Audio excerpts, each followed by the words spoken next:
বিসমিল্লাহির রহমানির রহিম। আলহামদুলিল্লাহ ওয়াসসালাতু ওয়াসসালামু আলা রাসূলিল্লাহ, আম্মা বা'দ। আমাদের ক্লাসের বিষয় হচ্ছে, আপনারা সবাই জানেন, মাদখাল ইলা উলুমিশ শরিয়াহ। এই কিতাবের ৪৪ নম্বর পৃষ্ঠায় আমরা এখন আছি। আজকে আমাদের পড়ার বিষয় তালিবুল ইলম ওয়াল মুরুআহ। একজন তালিবুল ইলম এবং আল মুরুআহ। মুরুআহ হচ্ছে ব্যক্তিত্ব।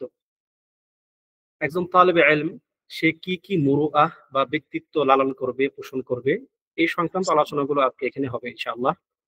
এক ভাই পড়বেন, তিনি কিছু দূর পড়ার পরে আমি সেটা বঙ্গানুবাদ করবো ইনশাআল্লাহ। জি, আব্দুল্লাহ ভাই, আপনি এবার। বিসমিল্লাহির রহমানির রহিম। খামিসান তালাবুল ইলমি ওয়াল মুরওয়াতি মিন আদাবিল তালিবিল ইলমি আত-তাহাল্লি বিখিসালিল মুরওয়াতি وقد أكد العلماء على ذلك وجعلوها شرطا لعدالة المرء مع شرط الديانة. والمروءة هي استعمال ما يجمل العبد ويزينه وترك ما يدنسه ويسينه، سواء تعلق ذلك به وحده أو تعداه إلى غيره. قال মাশাআল্লাহ, মাশাআল্লাহ, মাশাআল্লাহ। এখানে লেখক যেটা বলতে চাচ্ছেন যে মুরুআহ হচ্ছে একজন তালিবে ইলমের আদাবের একটি গুরুত্বপূর্ণ দিক হচ্ছে সে মুরুআর গুণে গুণান্বিত হবে। আত-তাহাল্লি, আত-তাহাল্লি মানে অলংকৃত হওয়া। মুরুআর গুণে সে অলংকৃত হবে এবং উলামায়ে কেরাম এই ব্যাপারে বেশ গুরুত্ব আরোপ করেছেন যেন তার মধ্যে মুরুআ থাকে। আমরা যেমনটা গত ক্লাস আলোচনা করেছিলাম।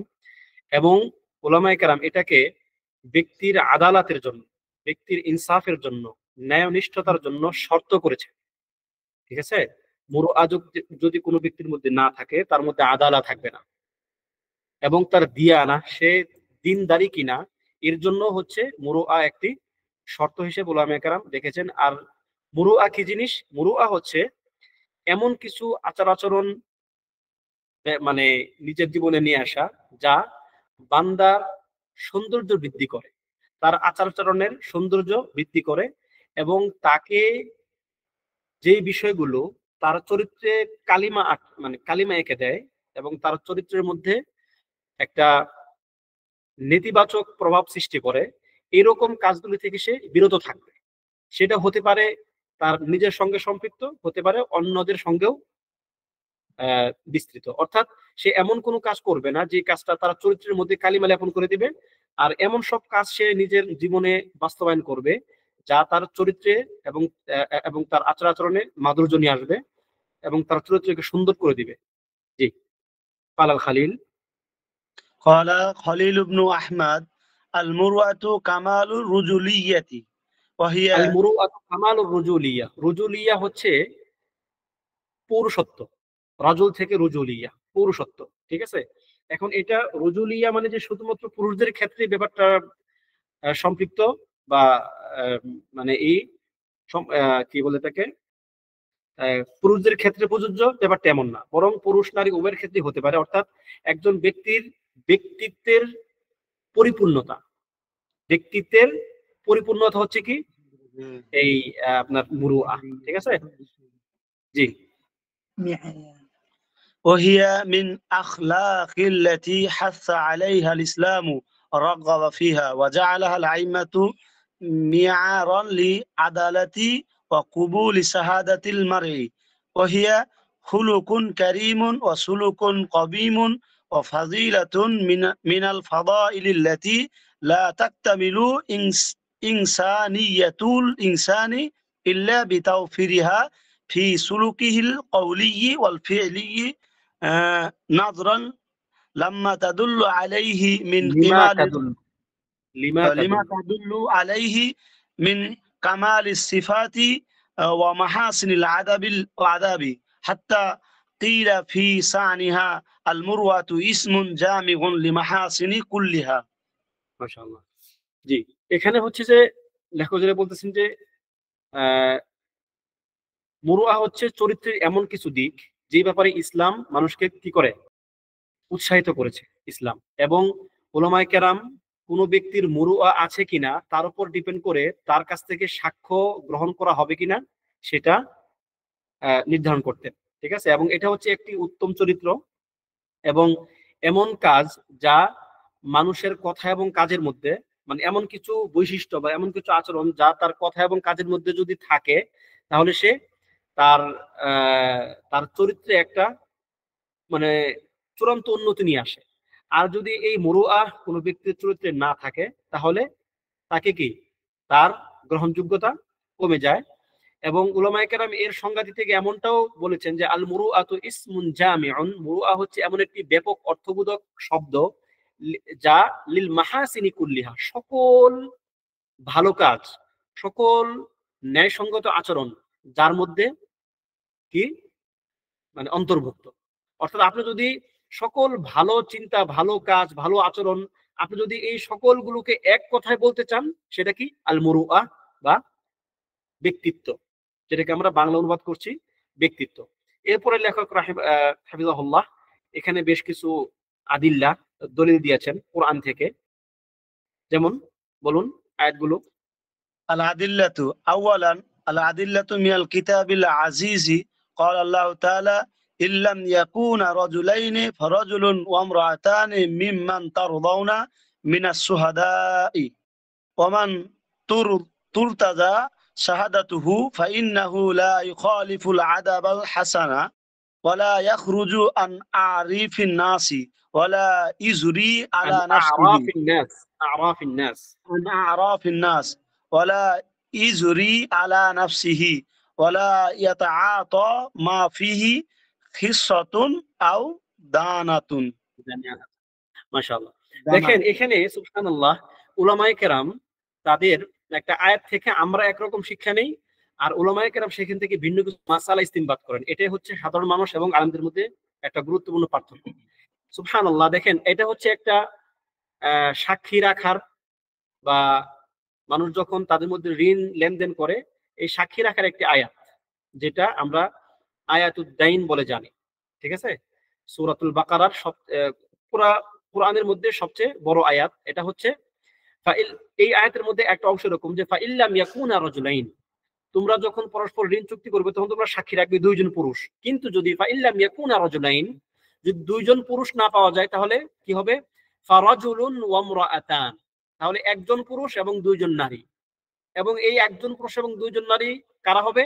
মিম্মান তারদাউনা মিনাশ শুহাদা, যাদের প্রতি তোমরা সন্তুষ্ট, মানে তোমরা যাদেরকে চাও। দেখেন তারদাউনা এই শব্দটা এখানে শাহিদ, মূল বিষয় যে মানুষ তাদেরকে সাক্ষী রাখে বা রাখবে যাদের ব্যাপারে মানুষের কাছে একটা স্বাভাবিকভাবে তার ব্যাপারে সুন্দর চরিত্রের মানে কি বলা যায় তাকে শুহরত আছে, যার চরিত্রের ব্যাপারে সাধারণ মানুষের কাছে একটা ভালো সার্টিফিকেট আছে। হতে পারে এই ব্যক্তির এমন কিছু গোপন কাজ থাকতে পারে যা আমরা জানি না, কিন্তু স্বাভাবিকভাবে মানুষের নিকট সে ভালো মানুষ, মানুষ তাকে ভালো জানে। তাহলে এটা হচ্ছে এমন একটা জিনিস যে সমাজের মানুষের কাছে আপনি গ্রহণযোগ্য কিনা। এই জন্য নবী সাল্লাল্লাহু আলাইহি সাল্লামের একটি ঘটনা আছে, যখন তিনি বসে আছেন একদিন, তার পাশ দিয়ে একটি জানাজা গেল, অর্থাৎ একটা মৃত ব্যক্তির লাশ মানুষজন নিয়ে যাচ্ছে। তখন মানুষজন তার প্রশংসা করতেছিল, তিনি বললেন ওয়াজিব হয়ে গেছে। তারপরে আবার কিছুক্ষণ পরে বা কিছু সময় পরে আরেকটা লাশ নিয়ে যাচ্ছে, মানুষ ওই ব্যক্তির দুর্নাম করতেছিল, মানে তার বিভিন্ন দোষ রচনা মানে বর্ণনা করতেছিল। তখন তিনি বললেন ওয়াজিব হয়ে গেছে। তখন সাহাবীরা বললেন, ইয়া রাসূলুল্লাহ আপনি ওয়াজিব বললেন কেন? বললেন যে ব্যক্তির মানুষ তার প্রশংসা করতেছিল, আমি তাকে বললাম ওয়াজাবা লাহুল জান্নাহ, তার জন্য জান্নাত ওয়াজিব হয়ে গেছে। কারণ মানুষ তাকে ভালো জানে, তার অন্তর আল্লাহ তাআলা ভালো জানেন। যদি কোনো ব্যক্তি তার প্রকাশ্য আচরণ এমন করে যে মানুষ তাকে ভালো জানে, তার গোপন অন্যায়গুলো আল্লাহ তাআলা কি ক্ষমা করে দিতে পারেন যদি সেখানে নিফাকই না থাকে। একটা হচ্ছে নিফাক, একটা হচ্ছে তার সাধারণ পাপ, মানুষ পাপ করবে কিন্তু নিফাক থাকবে না। তো নিফাক ছাড়া যদি কোনো ব্যক্তির মধ্যে গোপন দোষ থাকে আল্লাহ তাকে সেটা ক্ষমা করে দিতে পারেন। সেই হিসাবে কি স্বাভাবিকভাবে মানুষ যাকে ভালো জানে সে ভালো, স্বাভাবিকভাবে মানুষ যাকে খারাপ জানে সে খারাপ। সুতরাং এখানে এই তারদৌনা দিয়ে মূলত লেখক এটাই বোঝাতে চেয়েছেন। জি, এরপরে এরপরে এখানে আল্লাহ তাআলা মানে আরো কিছু আয়াত তিনি উল্লেখ করেছেন, খুযিল আফওয়া ওয়া'মুর বিল উরফ ওয়া আ'রিদ আনিল জাহিলিন, যে তুমি ক্ষমা করো এবং তুমি ওয়া'মুর বিল উরফ, ভালো কাজের নির্দেশ দাও, ওয়া আ'রিদ আনিল জাহিলিন, জাহেলদের থেকে বিরত থাকো। সুফিয়ান ইবনে উয়াইনা রাহিমাহুল্লাহ বলেন, কাদিস তামবাত্তা মিনাল কুরআনি কুল্লা শাইইন, এটা সম্ভবত হবে যে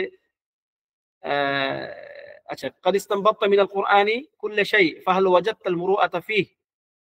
আচ্ছা হ্যাঁ, কিলা, দুঃখিত, যে সুফিয়ান ইবনে উয়াইনাকে বলা হলো যে আপনি কোরআন থেকে অনেক মাসালা ইস্তিনবাত করেছেন, আপনি কি তার মধ্যে মুরুআ পেয়েছেন, মুরুআ ব্যক্তিত্ব পেয়েছেন? তখন তিনি বললেন ফাকালা নাআম, হ্যাঁ, ফি কওলিহি তাআলা খুযিল আফওয়া ওয়া'মুর বিল উরফ ওয়া আ'রিদ আনিল জাহিলিন, অর্থাৎ তিনি বলেন ফাফিহিল মুরুআতু ওয়া হুসনুল আদাব ওয়া মাকারিমুল আখলাক ফাজুমিআ ফি কওলিহি খুযিল আফ।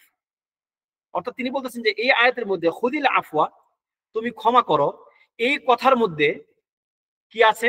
মুরুআ আছে, ব্যক্তিত্ব আছে, হুসনুল আদাব আছে, সুন্দর আদাব, ও মাকারিমুল আখলাক, উত্তম চরিত্র এই কথার মধ্যে নিহিত আছে। অর্থাৎ দেখেন, এই একটা শব্দের মধ্যে কতগুলো ব্যাপার সম্পৃক্ত থাকতে পারে।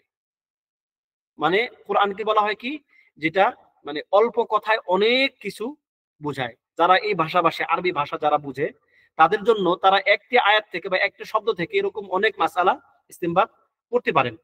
জি, এরপরে এখানে আরো কিছু আয়াত আল্লাহ তাআলা লুকমানের জবানিতে তার সন্তানকে তিনি যখন মাউইযাহ দিচ্ছিলেন, উপদেশ দিচ্ছিলেন, তখন তিনি তাকে বলছিলেন ইয়া বুনাইয়া আকিমিস সালাহ, হে আমার সন্তান তুমি সালাত কায়েম করো, ওয়া'মুরু বিল মা'রুফ, ভালো কাজের নির্দেশ দাও, ওয়ানহা আনিল মুনকার, মন্দ কাজ থেকে বিরত থাকো, বিরত রাখো, ওয়াসবির আলা মা আসাবাক, এবং তোমাকে যা কিছু বিপদ আপদ গ্রাস করে বা আক্রান্ত হও তুমি বিপদ আপদ দ্বারা, তুমি সেখানে সবর করো। ইন্না যালিকা মিন আজমিল উমুর, এই কাজগুলো আমি এখন তোমাকে যেই নসিহতগুলো করলাম এগুলো হচ্ছে মিন আজমিল উমুর, মানে খুব শক্তিশালী জিনিস, খুব শক্ত জিনিস, ঠিক আছে? ওয়ালা তুসাইর খাদ্দাকা লিন্নাস, তুমি মানুষদের থেকে তোমার গালকে এভাবে মুখ ফিরিয়ে নিও না, অর্থাৎ তুমি তাদের প্রতি অহংকার প্রদর্শন করো না। ওয়ালা তামশি ফিল আরদি মারহা, জমিনে তুমি অহংকারের সাথে চলো না, জোরে জোরে তুমি চলতেছো, তুমি ভাবতেছো তুমি জমিনকে ফাটিয়ে দিবে। ইন্নাল্লাহা লা ইউহিব্বু কুল্লা মুখতালিন ফাখুর, আল্লাহ তাআলা প্রত্যেক অহংকারীকে ভালোবাসেন না, কোন অহংকারীকে তিনি ভালোবাসেন না। ওয়াকসিদ ফি মাশিক, তুমি তোমার চলার মধ্যে নম্রতা অবলম্বন করো, মধ্যম পন্থা অবলম্বন করো। ওয়াগদুদ মিন সাউতিক, তোমার কথার মধ্যে নম্রতা নিয়ে আসো, মাধুর্য নিয়ে আসো। ইন্না আনকারাল আসওয়াতি লা সাউতুল হামির, নিশ্চয়ই সবচেয়ে নিকৃষ্ট শব্দ মানে আওয়াজ, মানে আওয়াজের মধ্যে নিকৃষ্ট আওয়াজ কি? ইন্না আনকারাল আসওয়াতি লা সাউতুল হামির, গাধার আওয়াজ। আমরা কিন্তু কেউ গাধার আওয়াজকে পছন্দ করি না, গাধার ডাক, ঠিক আছে? অর্থাৎ তুমি তোমার কথাবার্তাকে এমন করো না যেন সেটা গাধার ডাকের মতো শোনা যায়। অর্থাৎ দেখেন, এখানে কিন্তু এমন কিছু কিয়াম বা এমন কিছু মূল্যবোধ লুকমান আলাইহিস সালাতু ওয়াস সালাম তার সন্তানকে শিখিয়েছেন, যেগুলো একজন মানুষকে পরিপূর্ণ মানুষে রূপান্তর করে। এই গুণগুলো যদি আপনার মধ্যে থাকে তাহলে আপনি পরিপূর্ণ মানুষ, আর যদি এই গুণগুলো না থাকে তাহলে আপনার মনুষ্যত্বের মধ্যে ঘাটতি আছে, ঠিক আছে? দেখেন, এখানে দুই একটা বিষয় ছাড়া প্রায় সবগুলি হচ্ছে একদম নিরেট মনুষ্যত্বের গুণ। একজন ব্যক্তি যদি মুসলিম নাও হয়, ধরেন এই কাজগুলো কোন ব্যক্তি মুসলিম না, তবুও যদি সে সমাজের মধ্যে এই কাজগুলো করে তাকে মানুষ ভালো বলবে, যদিও তার ইসলাম না থাকার কারণে, ঈমান না থাকার কারণে সে আখিরাতে কোনো কিছুই পাবে না, কিন্তু স্বাভাবিকভাবে সমাজে সে একজন ভালো মানুষ হিসেবে বিবেচিত হবে। আর এই কাজটা যদি কোনো মুমিন করে তাহলে কি সেটা আউলা, মানে একজন কাফের করলেও যদি সে ভালো মানুষ হয় সামাজিকভাবে দুনিয়ার দৃষ্টিকোণ থেকে, তাহলে একজন মুমিন করলে সে তো আরো বেশি হবে, সে দুনিয়াতে হবে আখিরাতেও হবে। যেমন আল্লাহ নবী সাল্লাল্লাহু আলাইহি সাল্লাম যখন তায়েফ থেকে কষ্টের সম্মুখীন হয়ে, তাদের বাধার সম্মুখীন হয়ে তিনি আবার মক্কায় ফিরে আসতেছেন, তখন মুতঈম বিন জুবাইর সম্ভবত নামটা, যদি আমি ভুল না করে থাকি, তবে তার নাম মুতঈম, তার পিতার নাম জুবাইর কিন্তু অন্য কিছু হতে পারে, তার নাম কি? মুতঈম। সে ছিল কুরাইশের একজন নেতা, তো নবী সাল্লাল্লাহু আলাইহি সাল্লামকে সে আশ্রয় দিল। তো ওই মুহূর্তে ওই সময় তার যে এই উত্তম ব্যবহার, নবী সাল্লাল্লাহু আলাইহি সাল্লাম সেটা কখনোই ভুলেন নাই। পরবর্তীতে মুতাইম মারা যায় কাফের অবস্থায়, কিন্তু পরবর্তীতে যখন নবী সাল্লাল্লাহু আলাইহি ওয়াসাল্লামের কাছে বদরের যুদ্ধের সময় কাফেরদের 70 জন লোক বন্দী হয়, তখন তিনি বলেছিলেন যে আজকের দিনে যদি মুতঈম মানে এসে আমার কাছে সুপারিশ করতো আমি তাদেরকে ছেড়ে দিতাম। সুবহানাল্লাহ। মানে কিয়াম, উত্তম মূল্যবোধ মানুষকে কত উপরে নিয়ে যায়, অথচ কিন্তু সে কাফের ছিল, সে কাফের অবস্থায় মারা গেছে, কিন্তু নবী সাল্লাল্লাহু আলাইহি ওয়াসাল্লাম তার এই সুন্দর গুণটা বর্ণনা করতে ছাড়েন নাই। কারণ মানুষ আসলেই তার সুন্দর গুণের মাধ্যমে মানুষের নিকট সুন্দর মানুষ হিসেবে বিবেচিত হয়, সে মুমিন হোক কাফের হোক, দুনিয়ার বিবেচনায় কমপক্ষে। জি, এরপরে সানিয়ান আল আদিল্লাতু মিনাস সুন্নাতিল মুতাহহিরাতি হাদিসু আবি মুতাহহারাতি মুতাহহারা। জি, مطهرة حديث أبي هريرة رضي الله عنه قال قال رسول الله صلى الله عليه وسلم كرم المؤمن دينه ومرعته عقله وحسبه خلقه حديث জি, أبي এটি একটা হাদিস। আপনারা যদি পারেন এই হাদিসগুলো মুখস্থ করবেন। মানে হাদিসগুলো খুব ছোট ছোট কিন্তু খুবই গভীর অর্থ প্রকাশ করে এই হাদিসগুলোতে। যেমন এখানে বলা হচ্ছে কারামুল মুমিনি দীনুহু, মুমিন ব্যক্তির সম্মানটা কি? সম্মান যে একটা জিনিস, এর মানে আসলিয়তটা কি হতে হবে মুমিন ব্যক্তির কাছে? তার দিন, তার সম্মান। যদি তার দিন ভুলুণ্ঠিত হয় তার সম্মান নাই, তার দিনটাই তার কাছে সম্মানের জায়গা।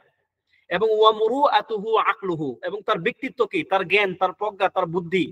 যদি কোনো ব্যক্তির মধ্যে আকল না থাকে, যদি সে নির্বুদ্ধিতার মতো কাজ করে, যদি সে তার আকলকে সঠিকভাবে কাজে না লাগায়, তার মানে তার ব্যক্তিত্ব নাই, সে ব্যক্তিত্বহীন একজন মানুষ। ও হাসাবুহু খুলুকুহু, হাসাব মানে বংশ মর্যাদা। মানুষ অনেক মানে অহংকার করে না যে সে অমুক বংশের, সে চৌধুরী, সে খান, সে অমুক তমুক। আসলে মানুষের বংশীয় যে মর্যাদা, যদি আসলেই কোনো বংশীয় মর্যাদা বলতে কোনো কিছু থাকে, সেটা কি? খুলুকুহু, তার চরিত্র। যদি কোনো ব্যক্তি উচ্চ বংশের হওয়ার সাথে সাথে তার চরিত্র ভালো থাকে, ভালো। কিন্তু সে উচ্চ বংশের কিন্তু তার চরিত্র ভালো না, এই উচ্চ বংশ তাকে সম্মান দিবে না। তাহলে সে আসলেই যেটা নিয়ে গর্ব করতে পারে, মানে গর্ব বলতে আমি বলতে চাচ্ছি না যে সে অহংকার করবে, কিন্তু আসলেই যেটা তার গর্ব করার মতো জিনিস, সেটা কি?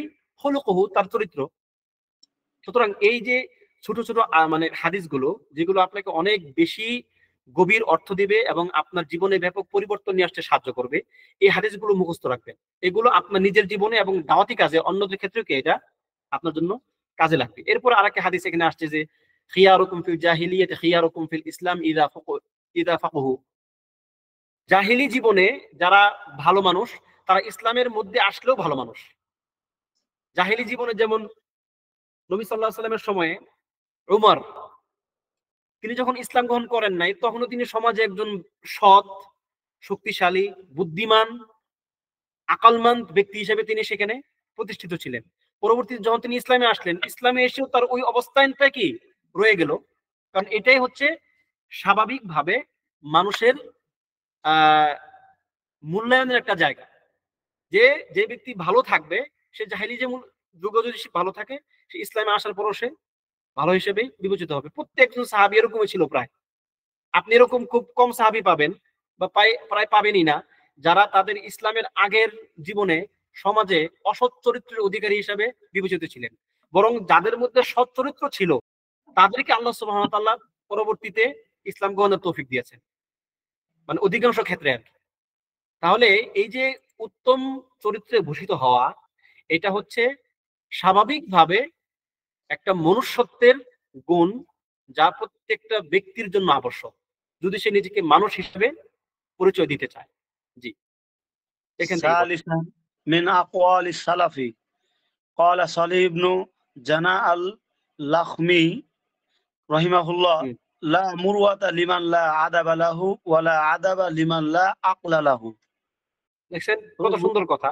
এখানে কিছু মানে আমাদের সালাফগণের কিছু কওল এখানে উল্লেখ করছেন লেখক হাফিজাহুল্লাহ, যে সালেহ বিন জানাহ আল-লাখমি রাহিমাহুল্লাহ তাআলা বলেন, লা মুরুআতা লিমান লা আদাবা লাহু, যার আদব নাই তার ব্যক্তিত্ব নাই। ওয়ালা আদাবা লিমান লা আকলা লাহু, এবং যে ব্যক্তির আকল নাই, জ্ঞান বুদ্ধি নাই, যে কোন কাজটা কোথায় করতে হবে, কোনটা কোথায় করা যাবে না, এই সমস্ত স্বাভাবিক বুদ্ধি যার নাই, তার আদব নাই।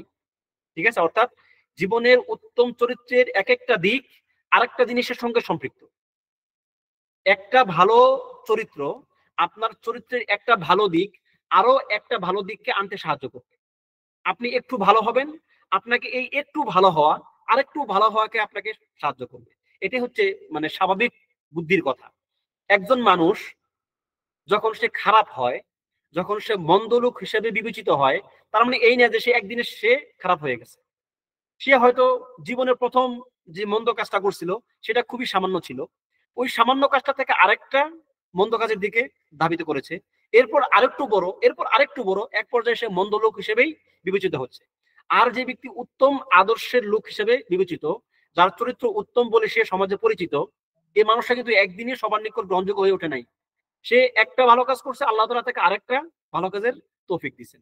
এভাবে আমাদের চরিত্রের দিকগুলো আমাদেরকে এভাবে খেয়াল রাখতে হবে যে আমাদের চরিত্রের মধ্যে আমরা ছোট ছোট ভালো কাজগুলো আস্তে আস্তে আস্তে আস্তে নিয়ে আসার চেষ্টা করব, যাতে করে এই ভালো চরিত্রগুলো বা এই ভালো চিন্তাগুলো বা এই ভালো মূল্যবোধ গুলো আমাদেরকে আরো ভালো হইতে সাহায্য করে। আল্লাহ তাআলা আমাদেরকে তৌফিক দান করুন, আমিন।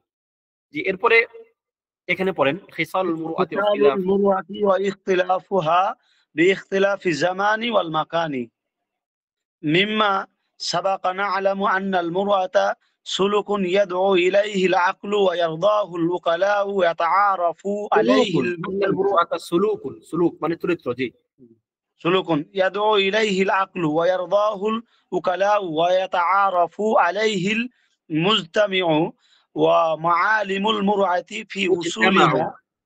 জি, في وصولها واحدة في كل مكان وزمان كالتحلي بالصدق والنزدة وخدمة الضيف ونظافة المظهر মাযহারে, ومنها মাযহারে মাযহার। জি, مظهري ومنها ما هو محل اختلاف في الأزمان والأماكن والأشخاص فقد تكون بعض الأمور في بلد من خوارم المروءة وفي بلد آخر ليست من خوارم المروءة كتغطية الرأس أو كسفه أو بالعقل بالعقل في المطاعم أو لبس بعض أنواع الملابس مثلا في بلد مثل السعودية من خوارم জি, জি, জি, المروءة জাযাকাল্লাহ খায়ের, হাসবুক। দেখেন, এখানে লেখক হাফিজাহুল্লাহ একটা গুরুত্বপূর্ণ দিক উল্লেখ করেছেন যে মুরুআহ যে একটা জিনিস, ব্যক্তিত্ব, এই ব্যক্তিত্বটা স্থান কাল পাত্র ভেদে ভিন্ন ভিন্ন হতে পারে। কিছু থাকবে স্বাভাবিক, সকল জায়গার জন্য সকল সময়ের জন্য একই রকম, ঠিক আছে, এগুলো কি কমন। আর কিছু থাকবে নির্দিষ্ট সময় এবং নির্দিষ্ট স্থানের সঙ্গে সম্পৃক্ত। কমন কি জিনিস? শরীয়তের যতগুলো নির্দেশনা আছে, শরীয়তে যতগুলো নির্দেশনা আছে, যতগুলো নিষেধ আছে, নির্দেশগুলো করা, নিষেধগুলো থেকে বেঁচে থাকা, এগুলো হচ্ছে কমন। এগুলো হচ্ছে একজন ব্যক্তির মুরুআহ। এগুলো সকল সময়ে সকল স্থানে সর্বসময় একই রকম, যেগুলো চেঞ্জ হবে না। আর কিছু থাকবে যেগুলো পরিবর্তনশীল। যেমন এখানে লেখক একটা উদাহরণ দিলেন, পোশাক আশাকের ক্ষেত্রে হতে পারে, স্বাভাবিক কিছু কথার মধ্যে হতে পারে, মানে কথার ধরনের মধ্যে হতে পারে। যেমন ধরেন, আমি একজন বাংলাদেশি মানুষ, আমি আরবের কোন একটা দেশে বসবাস করি। আরবের পোশাকের রীতি হচ্ছে, যারা তালেবে ইলম এবং উলামা, যারা দিন চর্চা করে, যারা ইলম অর্জন করে এবং আলেম উলামা, এই দুই শ্রেণীর মানুষ সাধারণত সেমাকটাকে এভাবে পরে। সেমাকের উপরে তারা একাল পরে না স্বাভাবিকভাবে। তারা সাধারণত সাদা পোশাক পরে, যদিও সাদা পোশাক আমভাবে আরবের একটা সাধারণ পোশাক, তবে যুবকরা ভিন্ন কালারের পোশাকও পরে। আচ্ছা, এখন এইখানে যদি একজন তালেবে ইলম, যে ব্যক্তি নিজেকে তালেবে ইলম দাবি করে, সে শায়েখ মাশায়েখদের দর্শে যখন সে যায়, সে তার সেমাকটা খুলে, টুপিটা খুলে, হতে পারে তার দেশে এটা স্বাভাবিক, তার দেশে টুপি খোলা রাখাটা নরমাল, আমেরিকাতে টুপি খোলা রাখা নরমাল। একজন তালেবে ইলম, একজন হুজুর, একজন মসজিদের খতিব, সে হয়তো টুপি পরে না, সে হয়তো খুতবা দিচ্ছে টুপি ছাড়া। প্যান্ট শার্ট কোট পরে, এটা তার কালচারে খুবই নরমাল। ওই ব্যক্তি যখন সৌদিতে আসবে, মানে অথবা আরব বিশ্বের কোনো একটা দেশে আসবে, সে যখন তুল্লাবুল ইলমদের মাঝে যাবে, তখন কি সে প্যান্ট শার্ট পরে যাবে? যাবে না, কারণ এটা তখন এখানকার জন্য মুরুআ, ব্যক্তিত্ব। তার স্থানের জন্য ঠিক আছে, কিন্তু এখানকার জন্য এটা এরকম না। আমেরিকাতে আপনি এরকম অনেক দেবেন খতিব, সুন্দর একটা কোট পরছে, একটা প্যান্ট পরছে, পরে সে খুতবা দিচ্ছে, শার্ট পরছে, তার সমাজে এটাই স্বাভাবিক, কোনো সমস্যা নেই। যেহেতু ইসলামে এই ব্যাপারে কোনো সুনির্দিষ্ট বিধিনিষেধ নাই যে এই পোশাক, মানে ধরুন যে কোট পরাকে হারাম, হারাম না, শার্ট পরা হারাম, হারাম না, প্যান্ট পরা হারাম, হারাম না। যেহেতু তার সমাজে হারাম না এমন একটা জিনিস কালচার ভুক্ত, তার সমাজের কালচার ভুক্ত, সুতরাং সেটা তার সমাজের কালচার বা সেই সমাজের মুরুআ। আবার এই সমাজে যখন সে আসবে, তখন তাকে সে নিজেকে পরিবর্তন করতে হবে, কেননা এই সমাজের মুরুআ ওটা না। যদি সে তার সমাজের পোশাক আশাক এখানে পরে, তাহলে স্বাভাবিকভাবে তাকে ওইভাবে মূল্যায়ন করা হবে না যেভাবে একজন তালিব ইলমকে মূল্যায়ন করা হয়। ঠিক আছে? তো এটা হলো আমাদেরকে মাথায় রাখতে হবে যে আমরা যে সমাজে বসবাস করব, ওই সমাজের ইসলামী শরীয়তের সঙ্গে সাংঘর্ষিক না এমন রীতিনীতিগুলো আমাদেরকে মানতে হবে, কেননা এটা হচ্ছে ওই সমাজের মুরুআ। যদি না সেটা, মানে আমি আবারও বলছি, যদি না সেটা ইসলামের কোনো সুনির্দিষ্ট নীতিমালার বাইরে চলে যায়। ধরেন একটা সমাজের স্বাভাবিক রীতি হচ্ছে তারা টাকনুর নিচে কাপড় পরে, ঠিক আছে, আপনি কিন্তু সেখানে গিয়ে টাকনুর নিচে কাপড় পরতে পারবেন না, কারণ এটা শুধুমাত্র তাদের সমাজের কালচার হিসাবে না, বরং এখানে শরীয়তের একটা গুরুত্বপূর্ণ মাসআলা জড়িত। তা হচ্ছে কি, টাকনুর নিচে কাপড় পরা আমাদের ইসলামের শুরু থেকে হারাম। আমি একটা হারাম কাজ শুধুমাত্র তার মুরুআর জন্য আমি করতে পারি না, কিন্তু যদি জায়েজ হয়, হ্যাঁ, সেটা আমি করতে পারি। ঠিক আছে? এই হলো মানে এই চ্যাপ্টারের মূল কথা আর কি। এরপরে এখানে তিনি মানে এরকম আরো কিছু উদাহরণ দিয়েছেন, আমরা এগুলো স্কিপ করি যাতে করে আমাদের পরবর্তী অধ্যায়ে আমরা যেতে পারি। জি, এটা বলেন। আবরাজু এই খিসালিল আবরাজু মুরুআহ, খিসালিল আবরাজু মুরআতি। খিসালিল মুরুআহ, জি। ব্যক্তিত্বের কিছু গুরুত্বপূর্ণ খিসাল বা বৈশিষ্ট্য, ব্যক্তিত্ব কি কি জিনিস, এখানে সেগুলো বলা হচ্ছে। জি, আবরাজু খিসালিল মুরআতি মুতাবিকাতুল কওলি লিল ফি'লি। মুতাবাকাতু, জি, মুতাবাকাতুল কওলি লিল ফি'লি। মুতাবাকাতুল ফি'ল। আল-লিবসু হাসান। একটু বড় করলে মানে ভালো সেগুলো আমি হয়। একটু করে দিচ্ছি, এগুলো আমি দেখেন, এটা হচ্ছে কি, আচ্ছা একটু বড় করে দেই, বুঝতে সুবিধা হবে। দেখেন, একটা হচ্ছে মুতাবাকাতুল কওলি লিল ফি'লি, কথা কাজে মিল থাকা, এটা হচ্ছে একটা গুরুত্বপূর্ণ দিক। এরপর হচ্ছে আল লিবাসুল হাসান, সুন্দর পোশাক পরা। নাযাফাতুল বাদানি, শরীরের পরিষ্কার রাখা এবং সুগন্ধি ব্যবহার করা, সুগন্ধি থাকা শরীরের মধ্যে। আল আনাতু ওয়াত তাআদ্দা অথবা আত-তাউদ্দা, মানে হচ্ছে যে এটা একটু দেখতে হবে এটা দ্বারা কি বোঝানো হয়েছে। তারপর আত-তাআফফুফ, আত-তাআফফুফ মানে হচ্ছে কি, যে অল্পতে তুষ্ট থাকা, যা আছে তা নিয়ে সন্তুষ্ট থাকা এবং হালাল গ্রহণে সবসময় উৎসাহী থাকা, আগ্রহী থাকা। তারকু মাজালিসিল লাগু, অহেতুক মজলিস গুলো ত্যাগ করা। তলাকাতুল ওয়াজহ, চেহারার মধ্যে একটা হাসি হাসি ভাব রাখা। দাবতুন নাফস, নিজেকে কন্ট্রোল করতে করতে পারা। ওয়াল ওয়ুদুহ ওয়াত তারাফফু আনিল মুদাহানা, মানে কথার মধ্যে কি একটা স্পষ্ট ভাব থাকা। হুসনুল ইসগা, সুন্দরভাবে কথাকে উপস্থাপন করা। ঠিক আছে? এই হলো মোটামুটি প্রধান কয়েকটা দিক। এখন এইগুলো সম্বন্ধে লেখক এখানে একটু ব্যাখ্যায় যাবেন। জি, আইয়াহরুসা আলা আন তুতাবিকা আকওয়ালুহু ওয়া আফআলুহু মা জারাত আলাইহি আল-আ'রাফু ওয়া তাকালিদু الحسن لا التي لا تخالف الشرع ولا تضاد الدين। সুবহানাল্লাহ, দেখেন স্পষ্ট কথা, যে তার কথা কাজে মিল থাকতে হবে। যেই কাজগুলো ধরেন একটা সমাজের রীতিনীতির সঙ্গে যায় এবং যেগুলো শরীয়তের কোনো সুনির্দিষ্ট নীতিমালার বিরুদ্ধে যায় না, এরকম যদি কিছু হয় তাহলে তার কথা কাজে কি সেখানে মিল থাকতে হবে। এরপরে কি আল হিরসু الحرص على اللباس المناسب والمظهر الحسن মুনাসাব জি مناسب والمظهر الحسن وقد كان السلف يتهمون باللباس وجمال المظهر بلا إسراف ولا জিমাল না জিমাল جمال মানে উট, জামাল মানে جمال সৌন্দর্য জি جمال المظهر بلا إسراف ولا مبالغة ولا خيلاء قال خيلاء. إمام أبو حنيفة عظموا أمائمكم ووسعوا أكمامكم قال أبو الليث وإنما قال ذلك لئلا استخف بالعلم وأهله দেখেন এখানে কি বলছেন যে সুন্দর পোশাক আশাকের ক্ষেত্রে মনোযোগী থাকা, যেন এমন না হয় যে আপনি একটা পোশাক পরলেন যেটা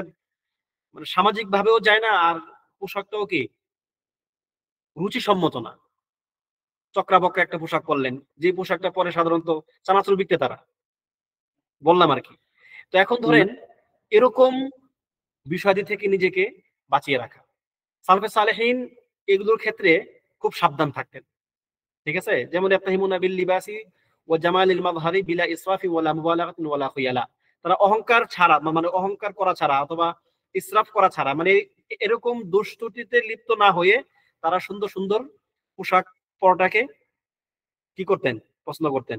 এবং ইমাম আবু হানিফা বলেন যে আযিমু আমাইমাকুম, তোমাদের মানে ইমামাগুলোকে একটু বড় করো, কেননা মানে এটা ছিল তাদের যেন কি وإنما قال ذلك لئلا يستخف بالعلم استخف بالعلم وأهله, যেন তাদেরকে চিনা যায় যে কারা তালেবুল ইলম, যাতে করে তাদেরকে সম্মান দেওয়া হয়, যাতে করে তাদেরকে রাস্তাঘাটে কি অপমান মানে অপদস্থ বা অসম্মান করা না হয়। যেমন এটার একটা দলিল আছে সূরা আহজাবের মধ্যে আসছে না, যেখানে সুনির্দিষ্ট কিছু পোশাক পরতে বলা হয়েছে যাতে করে তাদেরকে চেনা যায় এবং তাদেরকে কষ্ট না দেওয়া হয়, ঠিক আছে।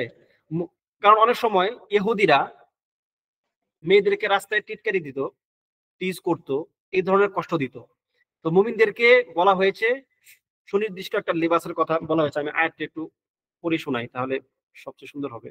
সূরাতুল আহজাবের একটা আয়াত দেখুন, এখানে বলা হয়েছে কি ইয়া আইয়ুহান নাবিয়্যু কুল লি আজওয়াজিকা ওয়া বানাতিকা ওয়া নিসাইল মুমিনিনা ইউদনিনা আলাইহিন্না মিন জালাবিবিহিন, ঠিক আছে, যে আপনি আপনার স্ত্রীদেরকে আপনার মেয়েদেরকে এবং মুমিন নারীদেরকে বলে দিন তারা যেন ইউদনিনা আলাইহিন্না মিন জালাবিবিহিন্না, তাদের জিলবাব গুলো যেন তাদের উপরে টেনে নেয়। কেন? যাতে করে যালিকা আদনা আইয়ুরাফনা ফালা ইউযাইন, এটা এই কারণে যেন তাদেরকে চেনা যায় যে এরা মুমিন নারী এবং তাদেরকে কষ্ট না দেওয়া হয়। মানে একজন ইহুদি যখন সে তার জাতির মধ্যে কোন ইহুদি মহিলা রাস্তায় হাঁটবে, সে তাকে টিজ করতেছে, সেটা হয়তো মুসলিম শাসকের কিছু বলার নাই যদি না ওই মহিলা এসে বিচার দেয়। কিন্তু একজন মুমিন নারীকে যদি কোনো লোক টিজ করে, এই জন্য যাতে করে মুমিনদেরকে চেনা যায় মুমিন নারীদেরকে, সেজন্য তিনি মুমিন নারীদেরকে এইভাবে থাকতে বলছেন, যেটা ইহুদি বা অন্যান্য গোত্রের বা জাতির মহিলারা তখন সেটা করতো না। অর্থাৎ একটা বিশেষ ভাবে পরিচিত হওয়া যাতে করে তাদেরকে চেনা যায় এই পোশাকের মাধ্যমে, ঠিক আছে। তো এটা জায়েজ, সমস্যা নেই। এরপর আসছে যে নাযাফাতুল বাদানি ওয়া তিবির রাইহাতি ওয়াল ইনায়াতি বিতাতয়িবিল রাইহাতিল বাদনি ওয়াল ফাম, সুন্দর যেন আপনি যখন কার সঙ্গে কথা বলবেন যেন আপনার থেকে একটা সুন্দর ঘ্রাণ আসে। এই ঘ্রাণ মানুষকে অনেক বেশি আকৃষ্ট করে অথবা দূরে ঠেলে দেয়। শুধুমাত্র শরীরের ঘ্রাণ, কথা বলার সময় মুখ থেকে দুর্গন্ধ আসা না আসা, ভালো গন্ধ, ভালো কিছু ফিল হওয়া বা খারাপ মানে অনুভূত হওয়া, এই কারণে অনেক মানুষ দায়ীদের থেকে দূরে থাকে বা কাছে আসে। এরকম অনেক দায়ী আছে, আমি একজনকে ব্যক্তিগতভাবে চিনি, উনি আমাকে নিজে তার অভিজ্ঞতার কথা বলছেন যে এটা উনি জানতো না এক সময় যে ওনার মুখে দুর্গন্ধ আছে।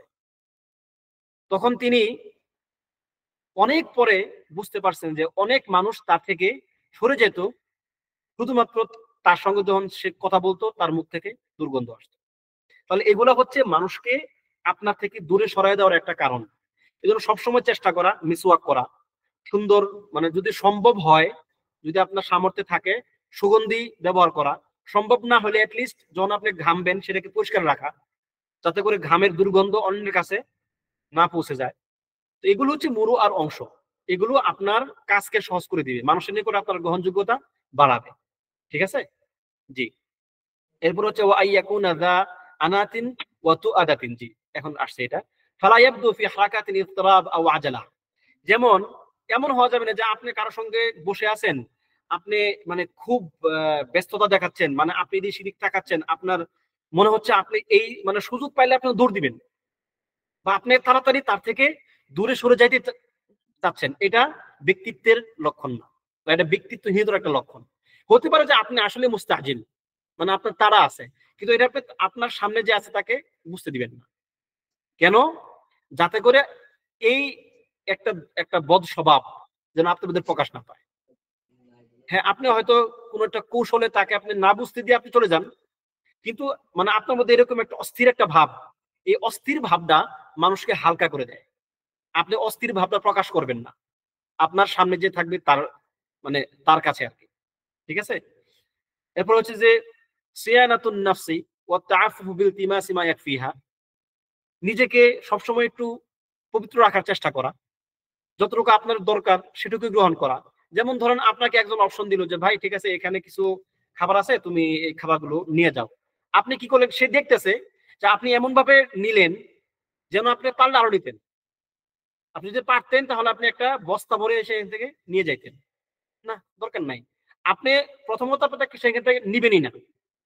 যদি একান্ত নিতে হয়, যেটুকু আপনার প্রয়োজন আপনি সেটুকু নিবেন, যাতে করে আপনার পক্ষ থেকে এরকম কোনো কিছু প্রকাশ না পায় যে আপনি লোভী। এই গুণটা কেন?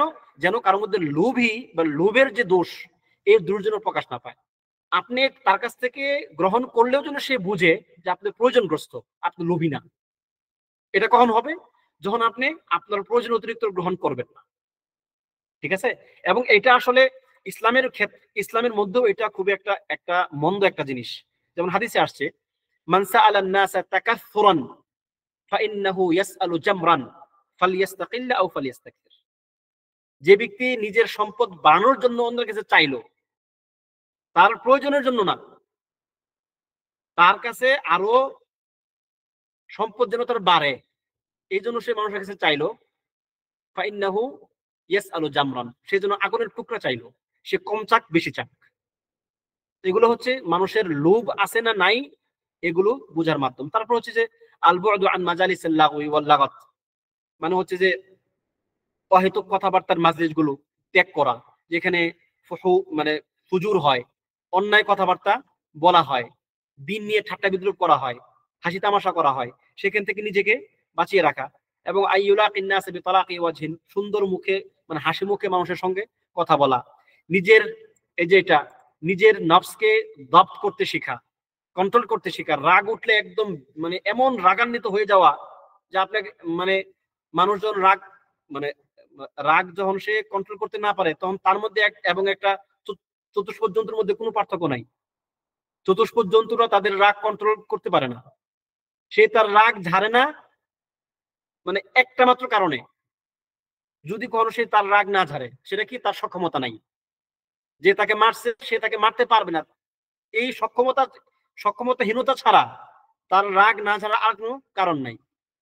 সে রাগ ঝাড়বেই যদি সে পারে, কিন্তু মানুষ না, সে নিজেকে কন্ট্রোল করবে, তার সক্ষমতা থাকা সত্ত্বেও সে তার রাগটাকে প্রকাশ করবে না। এটা হচ্ছে মানুষের গুণ, ওটা হচ্ছে কি একটা পশুর গুণ, রাগকে কন্ট্রোল করতে না পারা। আল্লাহ তাআলা আমাদেরকে হেফাজত করুন। এরপরে ইয়াতাহাল্লা বিল ওযুহ, স্পষ্টবাদিতায় থাকা। মানুষ যেন আপনাকে এইভাবে না চিনে যে আপনি একরকম চিন্তা করেন আর বলেন আরেক রকম, আপনি ভাবেন একরকম বলেন আরেক রকম, এর জন্য মানুষ আপনার কাছ থেকে না পায়, কারণ এটা একটা নিফাক। ঠিক আছে, এরপরে সুন্দরভাবে কথা বলা। এরপর হচ্ছে আমসিলাতুল লিখারিমিল মুরুআহ, এখানে কিছু দৃষ্টান্ত যেগুলো মুরুআর বিপরীত, মুরুআকে নষ্ট করে দেয়। তার মধ্যে একটা কি ইদহাকুন নাস বিহারাকাতিন গারিবা, অদ্ভুত অঙ্গভঙ্গি করে মানুষকে হাসানো করা যাবে না। মুহাকাতু আন-নাসি ফি হারাকাতিহিম ওয়া কালামিহিম, আপনি অন্য কারো কথা বলার ভঙ্গি নকল করে মানুষকে দেখান, এটা খারিবুল মুরুআহ, মুরুআকে নষ্ট করে দেয়। আশ-শারহু ইনদা তানাউলিত তাআম, খাবার খাওয়ার সময় উল্টাপাল্টা আচরণ করা, মানে বুঝেন তো, মানে খাবারের সময় স্বাভাবিক ভদ্রতা বজায় না রাখা। লিবাস মা লা ইয়ালিকু বিল মুসলিম, মুসলিম ব্যক্তির জন্য উপযোগী না এরকম পোশাক আদি পরা। আর জুলুস ফিল মাকাহি ওয়া মা ফি হুকমিহা, কফি হাউস গুলোতে বসা। এখানে কফি হাউস বলতে আসলে যেগুলা যেখানে দিন মেনটেন করা হয় সেগুলো না। কফি হাউস বলতে আমাদের সমাজে আমরা কি বুঝি, যেখানে আড্ডা হবে, সিগারেট বিড়ি খাওয়া হবে, এই হবে সেই হবে, গান বাজনা হবে, এরকম মাজলিসগুলো থেকে নিজেকে বাঁচিয়ে রাখা। এবং এগুলো করলে সেটা কি খাওয়ারিমুল মুরুআহ। তারপর হচ্ছে মাদ্দুর রিজলাইনি ফি মাজমাইন নাস, মানুষের সমাজে যখন বসে আছেন আপনি পা ছড়ায় দিয়ে বসলেন, এটা কি একটা খাওয়ারিমুল মুরুআহ। তারকুন নাযাফা, পরিচ্ছন্নতা ত্যাগ করা। কাসরাতুল মাজাহ ওয়াল মুদাআবা, বেশি বেশি মানে মানে হাসি তামাশা করা, হাসি ঠাট্টা করা, এগুলো কি খাওয়ারিমুল মুরুআহ, যা ব্যক্তির ব্যক্তিত্বকে নষ্ট করে দেয়। এখানে এই কথাগুলোরই বিভিন্ন রকম ব্যাখ্যা আসছে, আমাদের এগুলোর প্রয়োজন আশা করতেছি। এরপরে আমরা পরবর্তী ক্লাসে ইনশাআল্লাহ আমাদের যে পরবর্তী অধ্যায় সেখানে যাব যে আদাবু তালিবিল ইলম মা উস্তাদিহি, ব্যক্তি তার উস্তাদের সঙ্গে কি আদব রক্ষা করবে এই বিষয়। এটি একটি নতুন বিষয়। আমরা এতদিন আলোচনা যা করলাম এই 53 পৃষ্ঠা পর্যন্ত, 53 পৃষ্ঠা পর্যন্ত হচ্ছে ব্যক্তি তার নিজের সঙ্গে কি কি আদব রক্ষা করবে এগুলো সম্বন্ধে আমরা আলোচনা করলাম। ঠিক আছে, আমি একটু যদি এখানে আপনাদেরকে, যেটা আমাদের ছিল এখানে ব্যক্তি তার নিজের সঙ্গে কি আদব রক্ষা করবে, আমরা এই অধ্যায়টা শেষ করেছি আদাবু তালিবিল ইলম মা নাফসিহি। আমরা এরপরে ক্লাসে যাবো ইনশাআল্লাহ আদাবু তালিবিল ইলম মা উস্তাদিহি, তার উস্তাদের সঙ্গে সে কি কি আদব রক্ষা করবে এই অধ্যায়ে। আল্লাহ যদি তৌফিক দান করেন। সুবহানাকাল্লাহুম্মা ওয়া বিহামদিক আশহাদু আল্লা ইলাহা ইল্লা আনত আস্তাগফিরুকা ওয়া আতুবু ইলাইক।